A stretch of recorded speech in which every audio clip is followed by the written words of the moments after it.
It's Maitreya Wolf with the Art of Soulful Living. Blessed Sunday to you, or whatever day it is when you receive this transmission. I hope it brings something of beauty into your life. I want to talk about embodying your mission today. And I want to talk about knowing your place and your part in the unfolding of the great story that we're all sitting inside of right now. So let me start with a poem, and then we'll get into some explorations. Ready? This moment, these days, time will unveil how this dance carves the story of the soul at its leisure. What are we becoming? The epic that begins with one word, becoming a sentence, becoming a stanza, full of breath and imagination, becoming finally in time a myth in the body of the world, a gift. This is the magic weaving of destiny, choice, and time.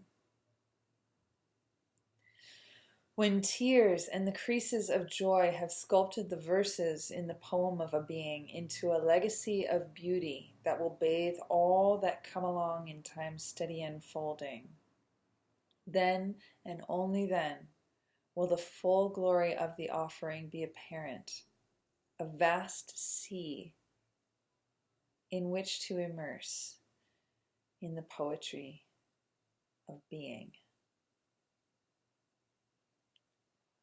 I wrote that one. So let's talk about embodying our missions. Let's talk about knowing our place in the unfolding of the story of the world, in the unfolding of the mystery of being.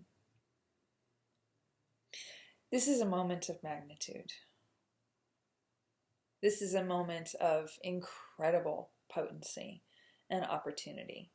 And I believe that is collectively understood, but maybe not fully clearly comprehended. I feel that everybody knows that things are changing, but I feel that very few people really understand the power that we have to nudge that change along in certain directions, because everything needs to change right now, as we all know. The entire institutionalized structure of society is life-denying down to its roots in every way. We live now in the modern world in a way that is just utter insanity.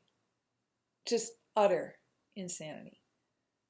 And that's become so normalized that in this moment of rupture, people are really concerned with getting back to normal. All through the pandemic, people were questioning, when will we get back to normal? When will we get back to normal? When will we get back to normal? And myself and some others were like, why are we trying to get back to that normal? That normal sucks. That shit sucks. Business as usual, society as it stands, it fucking sucks. For everyone, except the teeny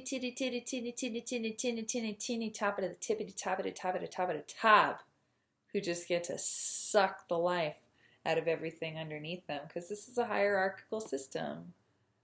There's an above and there's a below. There's a top and there's everything else. And there's only a little teeny top of that pyramid, but there's a lot of base. And most of us are in the base, right? And it sucks. It sucks for humanity. It sucks for the planet. It sucks for all the other animals here. It just sucks. And it needs to change. And it needs to change for the better. And this is a moment when it can. Because suddenly all the structures have been interrupted. The momentum of society, which seems so ironclad, just an ironclad train that never stopped, it all of a sudden just stopped. And then as soon as it was going to go back to normal, then this murder happened in Minneapolis, and now there's another interruption to the return to the status quo. And thank God this eruption has come. Thank God there's been another bomb thrown in our pathological attachment to the status quo that sucks for so many beings, for most beings, that sucks for the planet, because it makes an opportunity for us to shift into something better. But to take that opportunity in any way that's meaningful, we have to approach it through an initiatory lens, or at least through the lens of the question of what is mine to do? What is my part of this process? How do I participate in this process in a way that shifts this story towards the more beautiful possibility that is hungry to be born and ready to be born? So this is a moment that changes everything that comes after it, but that change is defined by how we show up. So how do we show up? I mean, we're watching, there's a lot of chaos. I mean, God, social media right now is just chaos. It's just noise. So much noise. So much noise in so many directions. Everybody just with their opinions about everything, about how everyone should think, what everyone should feel, what everyone should be doing, what everyone should be saying, what it all really means, where it all really comes from, where it's all really going. Just opinions at top volume. And I'm not even going to get into the nature of those opinions or any of the details about those opinions, because I'm just speaking to the general feeling of that whole realm of communication that's become so central to our lives, is that it's chaos right now. And so there's that field of chaos, and then there's the institutionalized response, the governmental response. There's the militarized police response, which is, of course, the response that this society is going to have. It's going to come with the response of control, because that's what this society is about. It's hierarchical. It's about the powers at the top dictating the behaviors at the bottom, and it's about maintaining that order through superior firepower. I heard this phrase from someone. He says it's like a catchphrase from him: peace through superior firepower. And that is the mentality of the system that we live inside of right now. That is the mentality of the institutionalized structures of society. Peace through superior firepower. Hierarchies, authorities, and submissives. Control. So we've got chaos, we've got control, we've got this incredible movements that I'm seeing of neighbors coming together to protect and support each other in places that are war-torn at this moment. You know, so much community support and engagement and involvement, and it's so beautiful. So beautiful. There's so much beauty coming out. There's so much solidarity coming out for the people of color whose lives are inherently endangered inside of the white supremacist society that we all find ourselves inside of right now. So it's incredible. And it's chaotic, and it's dangerous, and it's messy as fuck. So whoever's here listening to me, I have no idea who you are, and I hope it brings something good into your life. I just want to propose 3 principles for how we show up, because I think these 3 principles are really critical to knowing what our particular piece of the puzzle really is, and knowing how to show up with that particular piece of the puzzle. Powerful, potent, ready, and intact. 1, curiosity. How do we show up right now? Let's be curious.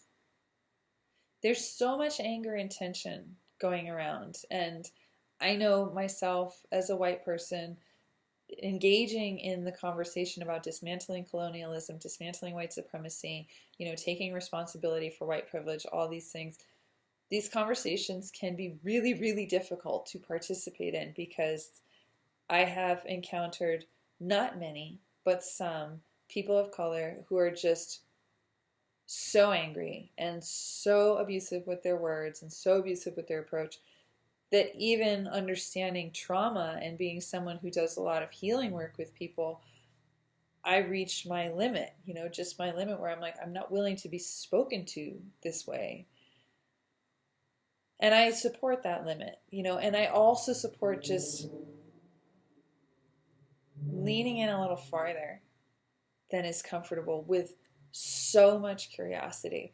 It was remarkable for me that before George Floyd was murdered, like a week before or something, I do a lot of work at home that I can listen to a lot of different things, and I like to listen to people sharing, doing podcasts and video broadcasts and whatever.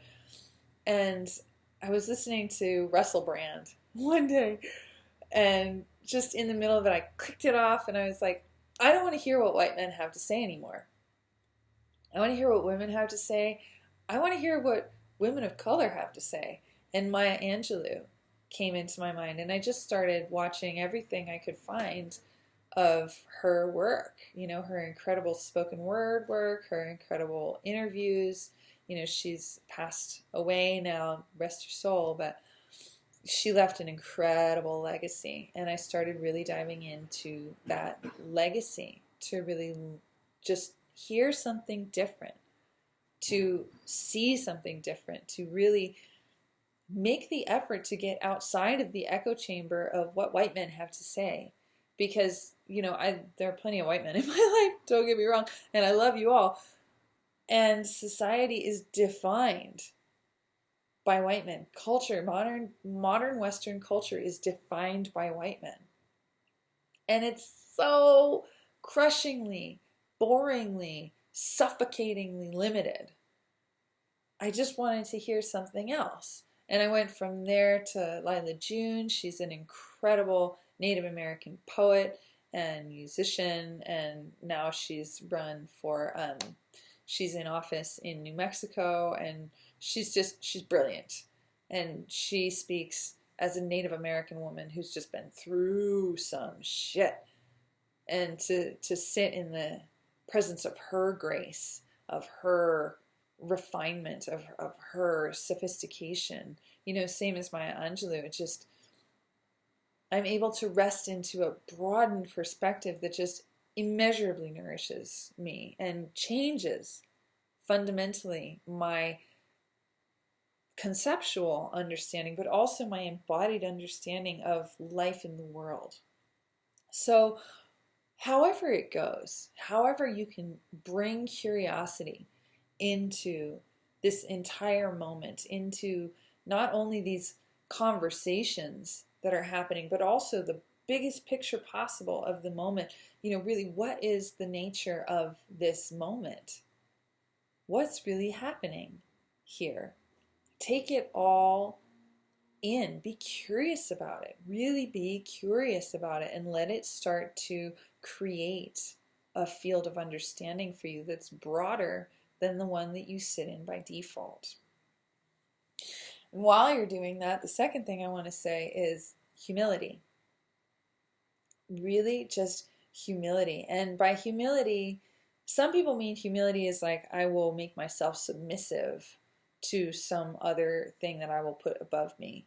And I mean by humility just letting other things, other perspectives, other realities have the magnitude that you afford to your own, or have the magnitude that you afford to the things you've been conditioned to believe are important.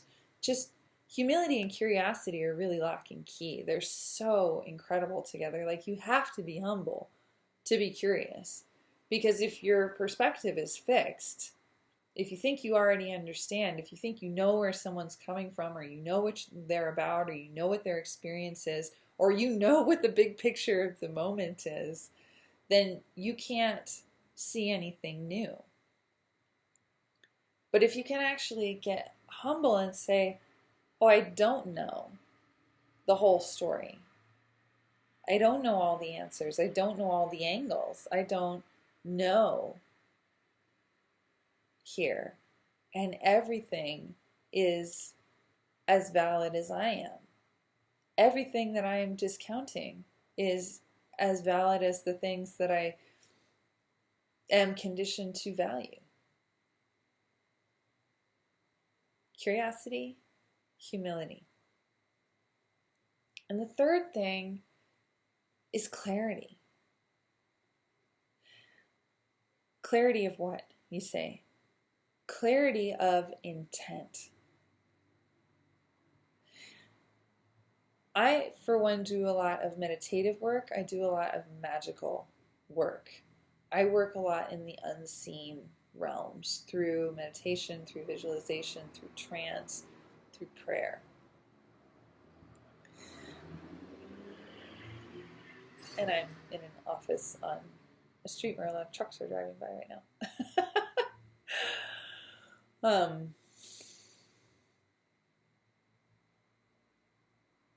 Clarity of intent is crucial in all magical work. And clarity of intent is crucial in all of these sensitive conversations that are happening right now. Clarity of intent is really important as we navigate how best to show up to this moment. And when I say clarity of intent, I mean, what are you after?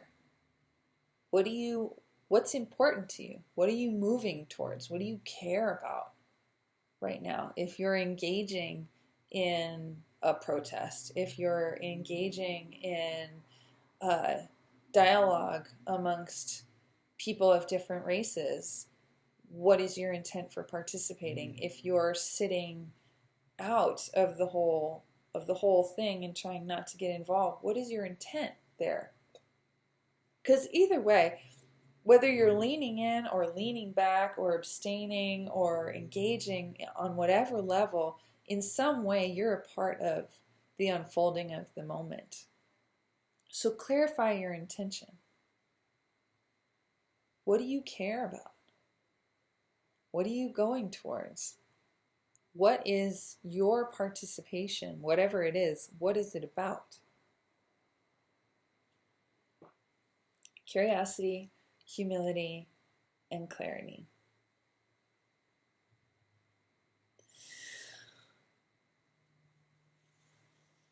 When we bring curiosity, humility, and clarity of intention to the moment, then we start to open into the realm of genuine transformation. And this is not a moment to skate through. There are no bystanders right now. We're all a part of the story of the world right now. And we could turn this story towards beauty. This story will turn towards wherever, the mass of the weight goes. And so all of us who are devoted to beauty, it is of the utmost importance right now that we participate in the life of the story so that it can move towards beauty. Expediently, we hope, right? We hope. I've been talking a lot lately with people about holding the dream of what's possible, though a lot of people are feeling overwhelmed and despair and feeling like the dream is fucked, it's tanked, it's dead, it's done, because of Trump, because of white supremacists, because of whatever, blah, blah, blah, blah. And I don't believe that's the case. I believe the dream of the more beautiful world that our hearts know is possible, that's a line by Charles Eisenstein, thank you, sir. The dream of the more beautiful world that our hearts know is possible is giving birth to itself. And as anyone who's ever participated in a birth knows, birth is messy, painful, bloody, and dangerous. But that's how new life gets to the world. It gets born. So dig deeper. Don't skate through this moment. Don't just say, I'm going to, I'll peace out and just see how it all goes. Participate on some level, even if it's in prayer. I mean, that's where I spend most of my time. I spend most of my time in contemplation and prayer because I know that is my role. And I'm becoming a teacher. But I spend most of my time in solitude and in silence with the earth, with the spirit, with the soul of being, tuning the frequency and just nudging the story towards beauty with the whole of my consciousness. And you can do the same thing, or you can go protest, you can be a medic, you can do healing work, you can hold groups that help people cultivate the tools to get through this. You can have a conversation that matters. Be brave enough to have a conversation that matters. Be brave enough to have a conversation that matters. Be curious and humble enough to participate in a conversation that matters. To all of my white friends, my white followers, whoever's out there listening to me, if you're white, just be curious. If a person of color calls you out about something, just be curious. Be curious about what they said. Even if you can't participate in the conversation because they're angry at you or whatever, once wherever you get to, be curious about what they said. Unpack it. Unpack it. Just listen. Be curious. Be humble. Not for them, even, but for yourself, because it's going to make you a better person. One of the most powerful things I ever heard about the importance of deconstructing white supremacy in ourselves was this woman, Robin DiAngelo. She's so incredible. She's a white woman, and she does this deconstructing white supremacy work. And she said, it was never, how did she say it? Excuse me. It's been a while. But it opened my mind so much. She's like, I could go through my whole life never understanding that my perspective and my experience of life was in a state of utter poverty because of the absence of all this richness that different types of people bring into the world. That is the essence of white supremacy. And part of the way it hurts us as white people is that it starves our perspective. It starves our perception. It starves our relationship with life. Because everybody brings richness into the world, and everybody's richness is worthy of our attention, our curiosity, and our respect. And when we all come into this place of curiosity and respect for each other, then we actually open into the magnificence of what diversity really is. I mean, it's incredible.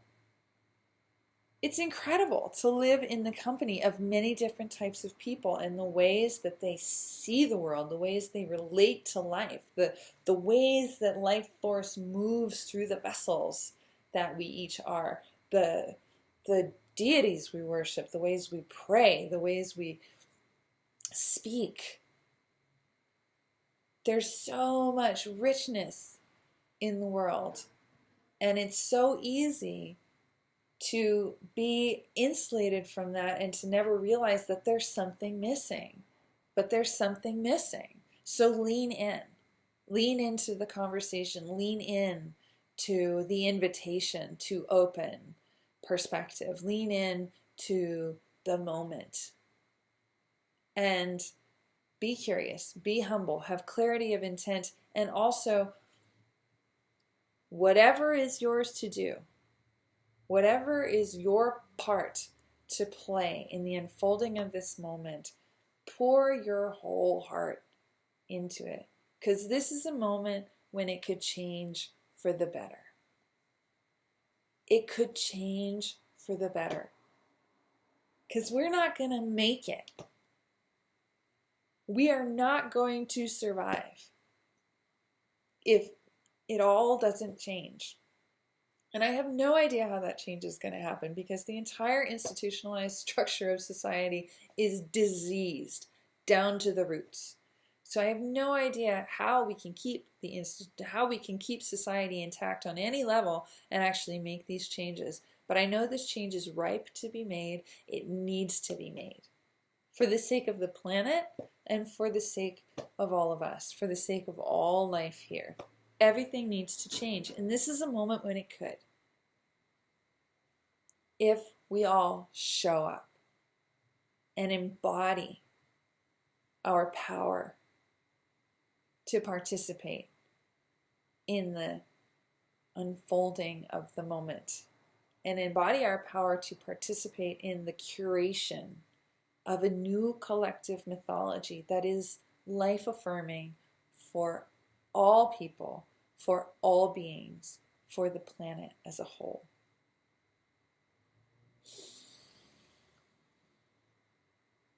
Hold the dream of what's possible, no matter what, because that gives the dream a chance to come true. Be humble, be curious, stay present, know your own part, and live it with the whole of your heart. Thank you so much for taking the time to listen to this today. I pray it has brought something of beauty to your life and your heart and your consciousness and your soul. My name is Maitreya Wolf. This is The Art of Soulful Living. If you'd like to do any work together, if you need counseling, if you need healing, all of these things I do, I'm available. Please be in touch. I love you so much. Thank you, thank you, thank you for listening to me. I pray that this has brought something of beauty into the conversation. All blessings to us, all blessings to the holy world of which we are a part in this most incredible moment of magnitude. May it transform for the better right now.